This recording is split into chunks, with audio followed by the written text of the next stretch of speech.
welcome back to the Hero English podcast. I'm Jordan, and as always, I'm here with the amazing Riley. Hi, everyone. It's great to be back. Jordan, I'm really excited about today's topic. It's something that connects all of us, no matter where we're from. That's right. Today, we're diving into the world of education and learning. We'll talk about school, skills, and professional development. We have some fantastic new vocabulary for you, like the words foundational and upskill. These are super useful for talking about your learning journey. And we have a great hero phrase that I use all the time when I'm learning something new. It's to get the hang of something. Have you ever struggled with a new skill and then suddenly it just clicks? Absolutely. That feeling is exactly what our hero phrase describes. We'll show you how to use it, listen to a dialogue, and even discuss some cultural differences in education. So get ready to learn.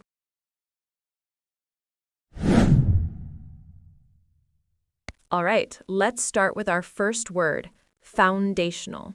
Foundational.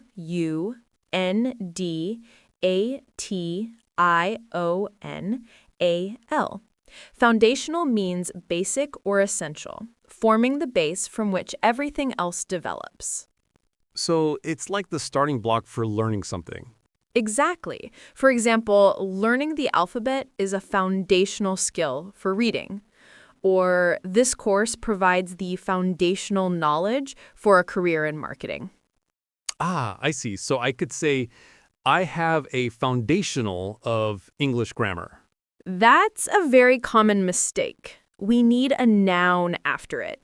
You would say, I have a foundational understanding of English grammar, or foundational knowledge. Foundational is the adjective. Got it. A foundational understanding. That makes sense. What's next? Next up is hands-on. Hand-on. Hands-on describes learning by doing something yourself rather than just reading about it. Oh, I love this kind of learning, like a science experiment in school. Perfect example. You could say, the training was very hands-on. We spent the whole day working with the new software. Another example is, she prefers a hands-on approach to problem solving. Okay, so when I was learning to cook, I read many books, but the hands-on learnings in the kitchen were most important. Almost perfect. The word learning here is usually uncountable. So you would just say the hands-on learning in the kitchen was most important. We don't typically make it plural. Hands-on learning. I'll remember that. Okay, give me the last one. Our final word is a verb, to upskill. U-P-S-K-I-L-L. To upskill means to learn new skills or to teach workers new skills. This is a very popular word right now, especially in business. It is. For instance, the company is offering courses to help its employees upskill. Or I decided to take a coding boot camp to upskill and change careers. This is useful. I want to upskill me in public speaking. Close. With a reflexive verb like this, you'd say, I want to upskill myself, or more simply and commonly, I want to upskill in public speaking. You don't always need the object. I want to upskill. Simple. I like it. Okay, so we have foundational, hands-on, and to upskill. Great start.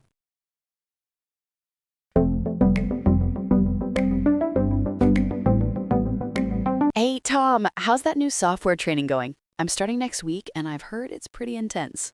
Hey, Anna. It's definitely challenging, but the first few modules were great. They gave a really solid foundational understanding of the system's logic. Without that, I'd be completely lost. Oh, that's good to hear. I always worry these online courses are just theory. I need practical, hands-on experience to actually learn something. Me too. The second part of the course is more hands-on. They give you simulations to work through. Still trying to get the hang of the reporting feature, though. It's not very intuitive. That's the part I'm worried about. My manager said it's crucial for our team's quarterly reviews. I really need to master it. Well, the company's pushing everyone to upskill this year. I was thinking, after we finish this required training, maybe we could take that advanced workshop together. Tom, that's a brilliant idea. I would feel so much more confident working on it with someone. I bet if we practice together, we'll get the hang of it in no time. Exactly. It's always easier to learn with a partner. We can help each other out when we get stuck. I'll send you the link to the workshop. Perfect. Thanks, Tom. I'm actually looking forward to it now. I'm determined to get the hang of this thing. That dialogue was great. Now let's expand on some related ideas. First up is the phrase learning curve. A learning curve. I've heard this a lot. What does it actually mean? It refers to how fast someone learns a new skill. If something has a steep learning curve, it means it's difficult and takes a lot of effort to learn. For example, playing the violin has a very steep learning curve. So is a flat learning curve good? Does that mean it's easy? Exactly. A common mistake is to say something has a big or high learning curve. The correct adjective is steep. So, the new app is easy to use. The learning curve is not steep at all. Okay, steep learning curve. Got it. What's next? Our next phrase is to cram for an exam. To cram means to study intensely over a short period of time right before a test. Oh, this brings back memories of university, staying up all night with coffee and textbooks. We've all been there. An example would be, I have a huge history exam tomorrow, so I need to cram for it tonight. A typical misuse is saying, I need to cram the exam. You always cram for the exam. Right, you are studying for it, not studying the exam itself. Makes sense. Precisely. And our last phrase is a fun idiom, to pass with flying colors. With flying colors, like a flag? Something like that. It means to pass something, like a test or an evaluation, very successfully. For example, she was nervous about her driving test, but she passed with flying colors. That's a great one. You know, I think I used to say I passed with high colors. Was I wrong? Yes, that's a common error for learners because it seems logical. But the fixed idiom is always flying colors. So, my brother finished his presentation and passed with flying colors.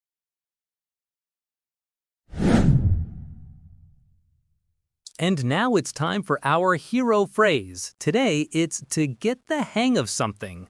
This phrase means to learn the basics of a skill or how to do a task correctly.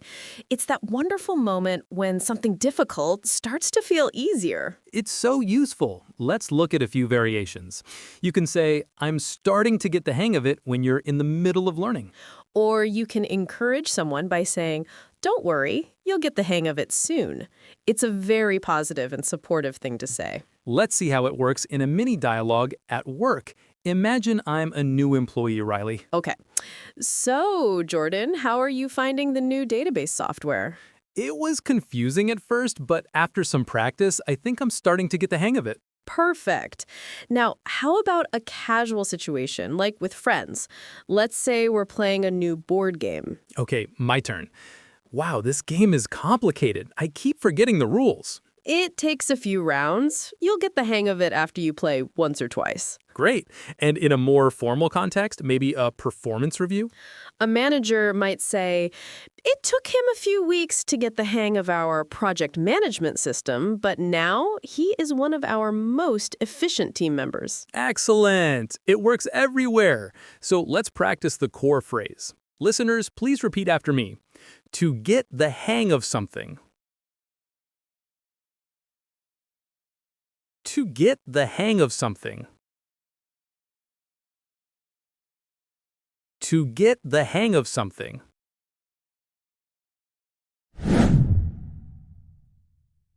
You know, Riley, when I heard Tom and Anna talking, I understood the words, but it felt a little fast. It's hard to catch every detail when native speakers talk to each other.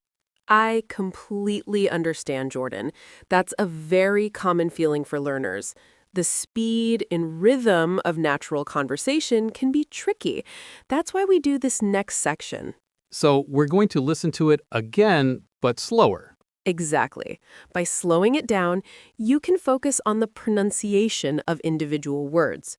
You can also hear how sounds link together, like in our hero phrase. Get the hang of it can sound like get the hang of it. Ah, the linking is key. It's something you don't learn from a textbook. Right. So for everyone listening, this is your chance to shadow. Try to repeat each line after Tom and Anna. Copy their intonation and rhythm. Ready? Let's give it a try.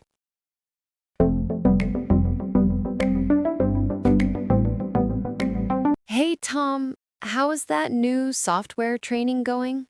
I'm starting next week, and I've heard it's pretty intense. Hey, Anna. It's definitely challenging, but the first few modules were great. They gave a really solid foundational understanding of the system's logic. Without that, I'd be completely lost. Oh, that's good to hear. I always worry these online courses are just theory.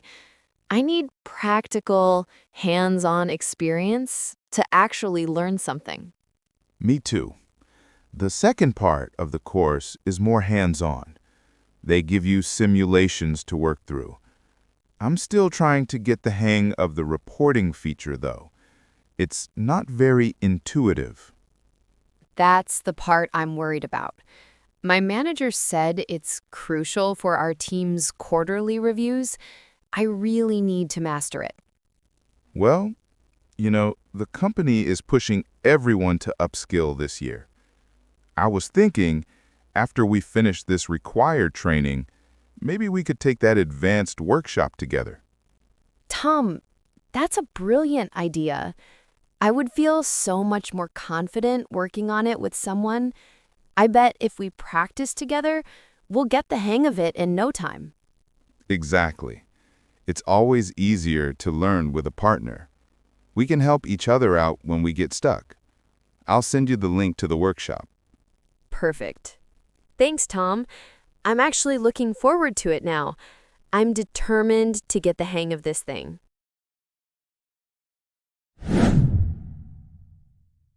Riley, listening to that dialogue, I noticed how much Anna valued hands-on experience. Is that a big focus in Western education? That's a great observation, Jordan. Yes, absolutely. In the US and many other Western countries, there's a huge emphasis on learning by doing. It's believed to create a deeper, more practical understanding. That's interesting. In many parts of Asia, the focus can be more on theory and memorizing foundational knowledge perfectly before you try to apply it. Right. I remember in my high school physics class, we spent more time building things like little model rockets than we did just reading the textbook. The idea was that the hands-on activity made the theory stick. That sounds so fun. My anecdote is the opposite. I remember preparing for my university entrance exam, the Gaokao. It was almost 100% memorization and practice tests. We called it cramming for a whole year. That's intense. It also connects to the idea of asking questions. In an American classroom, a student who asks many questions is seen as engaged and smart. But I've heard that in some cultures, it can be seen as challenging the teacher. Yes, that can be true. Traditionally, the teacher is the expert you listen to, not debate with. But that is changing a lot with the younger generation. The idea of professional development and the need to constantly upskill is becoming very global, though. It really is. The idea that you finish school and your education is done is very old-fashioned now. Lifelong learning is the new standard everywhere.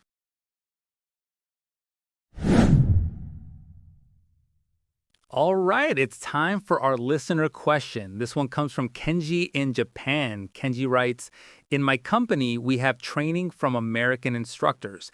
They often say, 'Are there any questions?'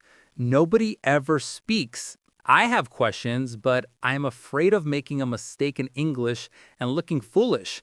What should I do?" That is such a fantastic and relatable question, Kenji. Thank you for asking.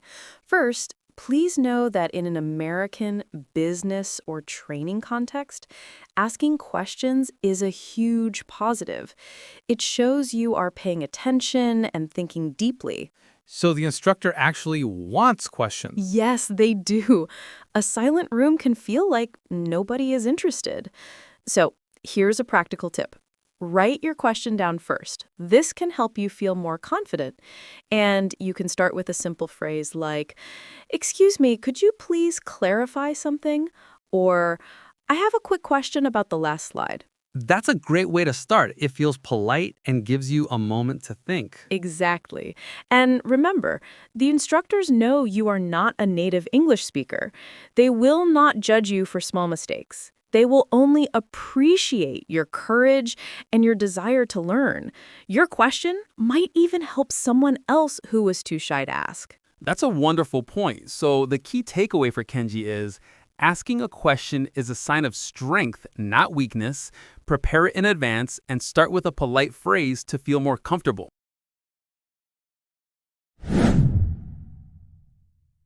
All right, Jordan, are you ready for a quick quiz to test what we've learned today? I was born ready. Let's do it. Question 1. If you want to learn new skills to advance your career, what are you trying to do? Are you trying to upskill or downskill?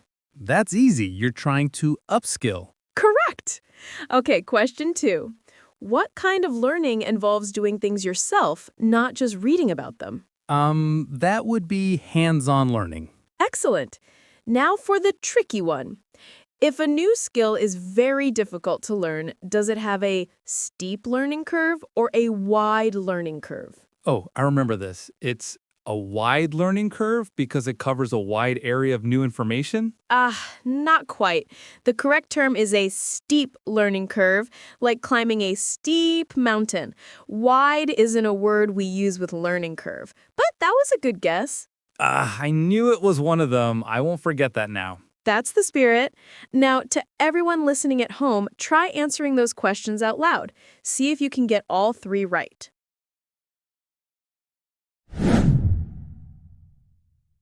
And that's all the time we have for today. Thank you so much for joining us on the Hero English podcast.